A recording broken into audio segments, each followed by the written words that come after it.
Dear friends, अब भने अलिकति सीतिर लागौँ प्रोग्रामिङ इन सी होइन त्यसको लागि चाहिँ हामीले कुनै एउटा कम्पाइलर इन्स्टल गर्नु पर्यो there are many online compilers पनि भेटिन्छ if you feel online compilers I mean C compilers then it's okay होइन ठिक छ होइन म चाहिँ मलाई अलिक कन्भिनियन्स त्यस्तोमा लाग्दैन एन्ड आई फिल इजी होइन आई फिल कन्भिनियन्ट इन्स्टल गरेको एप्लिकेसनमा लाग्छ भने one of the C compilers is Dev C plus plus यसमा सी प्लस प्लस भने पनि हामीले सी पनि रन गर्न सक्छौँ right so Turbo C if your system does not support C यो यो C plus plus if properly गर्दैन भने टर्बो सी प्लस प्लसहरू पनि छ है टर्बो सी पनि छ राइट सो सी र C plus plus quite they are very भएको कारणले गर्दाखेरि चाहिँ so why not Dev C plus minus C plus प्लसमै सी पनि रन गर्ने भन्ने कुरा भयो राइट सो यसको लागि चाहिँ अफिसियल वेबसाइट अब यसको यो ब्लड सेट भन्ने डट नेट छ so there are multiple options we have होइन युएसबीबाट गर्ने कि होइन जस्ट युएसबीमा राखेर गर्ने कि अब हुन्छ नि पोर्टेबल तरिकाले चाहिँ होइन मलाई चाहिँ फुल फिचर्स चाहिन्छ अथवा म चाहिँ मलाई आइडी ओन्लीमा चाहिने हो कि होइन सो यहाँनिर हेरौँ विन्डोज 98 र एनटी विन्डोज एनटी होइन 2000 सपोर्ट गर्ने भनिरहेको छ राइट सो अब यहाँनिर चाहिँ हामीले डाउनलोड गर्नुपर्ने हुन्छ है Dev C plus plus okay so Dev C plus plus is full featured C र सी प्लस प्लस यहाँ लेखिरहेछ नि त होइन सी पनि सपोर्ट गर्ने भयो सी प्लस प्लस सपोर्ट गर्ने भयो सो हामीले चाहिँ सी पढ्यो सीको programs certain basics we are going to learn first है पछाडि एडभान्स बिस्तारै आउन सक्छ बट फर नाउ अहिले हामीलाई बेसिक्सतिर चाहिँ रन गर्नु पऱ्यो कुनै प्रोग्राम टेस्ट गर्नु पऱ्यो भने चाहिँ सो यहाँनिर भनेको छ होइन so we can use it भन्न खोजेको है so let's not go any further more धेरै यसमा नजाउँ है सो यसलाई डाउनलोड गर्नु क्लिक बटनलाई so it will redirect you to another search फर्जमा गएको छ लेट इट डाउनलोड वन्स होइन सो डेस्कटपमा मैले चुज गरेँ है लोकेसन अहिलेको लागि you can choose any location save गर्नु then after so 4.9.9 remember this version okay IT यहाँनिर भनेको छ है यो 4.9.9 भनेको छ एन्ड यो जस्ट मिनट है एन्ड यसमा चाहिँ फरक पर्छ यो 5. दिस इज 4.4 ओके ठिक छ आइडी ओन्ली भनेको छ सो 4.9.9 भनेको छ होइन this is also 4.9.9 GPL version 2 but when you look at just a minute मैले इन्स्टल गरेको छैन सो मैले इन्स्टल गरिसकेकोमा चाहिँ इट्स सोइङ 5.11 है यो 5.11 भन्ने चाहिँ डाउनलोड गर्नु ल there is something noises will come to होइन dev C++ 5.11 अर्को 4.9 भन्दा पछाडिको पनि छ नि त होइन सो दिस एप्लिकेसन यहाँनिर चाहिँ क्लिक गर्नु सो यहाँनिर where is download it's download here okay 5.11 है there is difference in the version होइन छ नि फरक सो जस्ट फर नाउ अलिकति डाउनलोड गरिदिउँ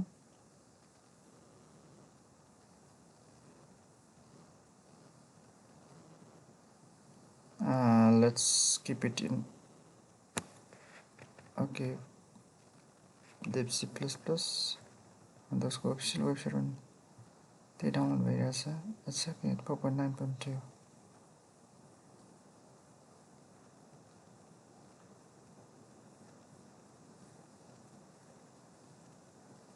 4.9.9.2 छ 4.9.9.2 no, so 4.9.2 only छ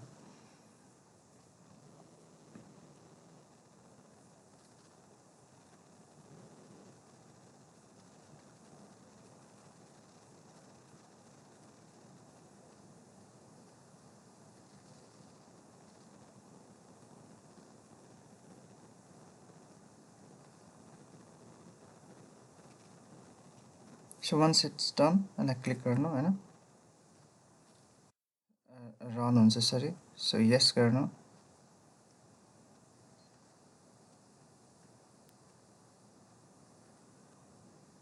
logo चाहिँ यो नबिर्सनु देव C++ को logo I think this is copyright भएको logo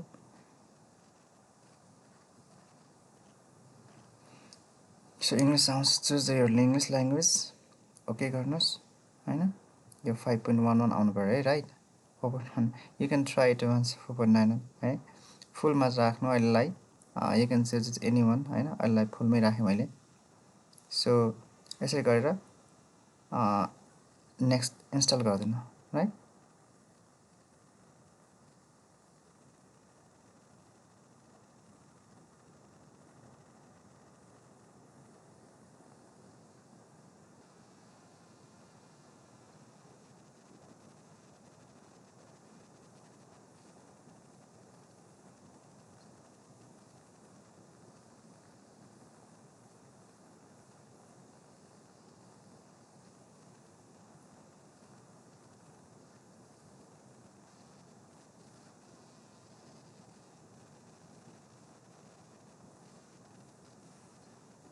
ओके फिनिश सेटअप भनेको छ राइट सो फिनिश गरिदिउँ रनमा टिक भइरहेछ सो इट मे स्टार्ट है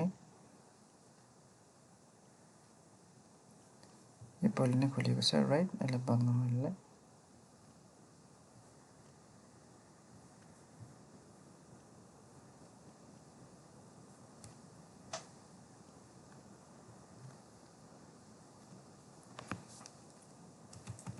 so dev C++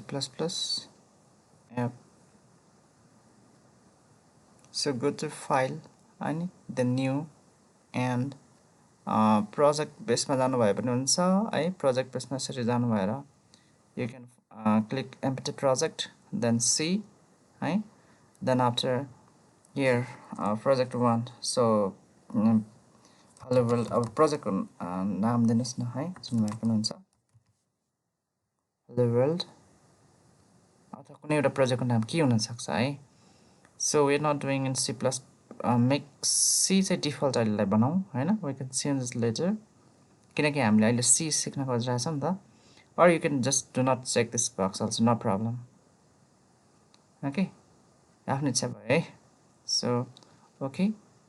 so where do you want to save मैले अहिले डेस्कटपमै राखे you can create new folder new directory अहिले मैले C राख्दिए हैन यो C मा चाहिँ hello world मा राइट the project नाम hello world it's okay no problem dev C++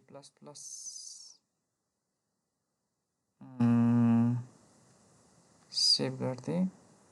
now still save गर्दै यो चाहिँ प्रोजेक्ट बेसिस भयो है अनटाइटल यो भयो इट्स ओके जस्तोमा हामीले एउटा प्रोग्राम लेखौँ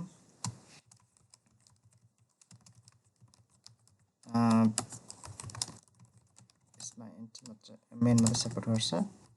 सो printf hello world गरौँ राइट यहाँनिर चाहिँ कम्पाइल भन्ने छ सो कम्पाइल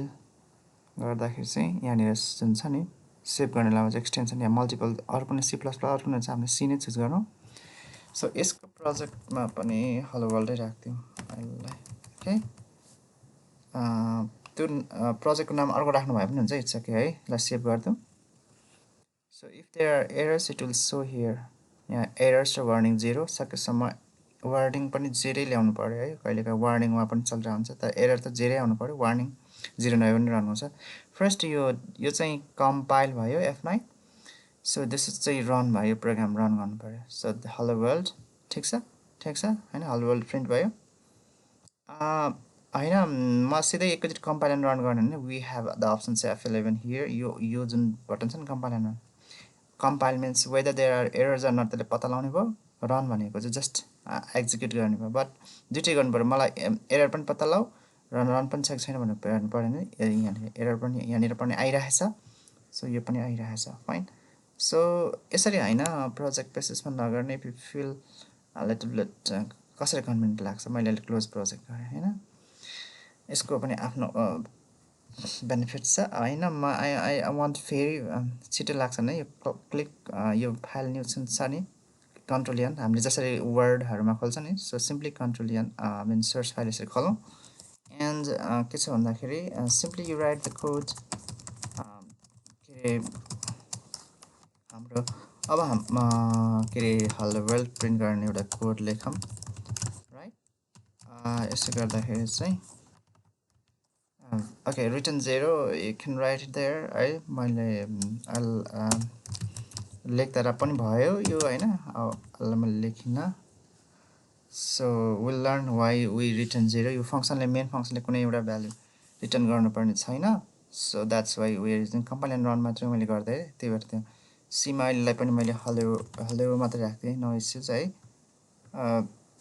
यो चाहिँ हामीले सीमा चुज गर्नु ल, because we are working on C based. ल हेलो वर्ल्ड आयो है, कसरी कन्भिनियन्ट लाग्छ त्यसरी गर्नु है, आफ्नो इच्छाको कुरा भयो। Thank you.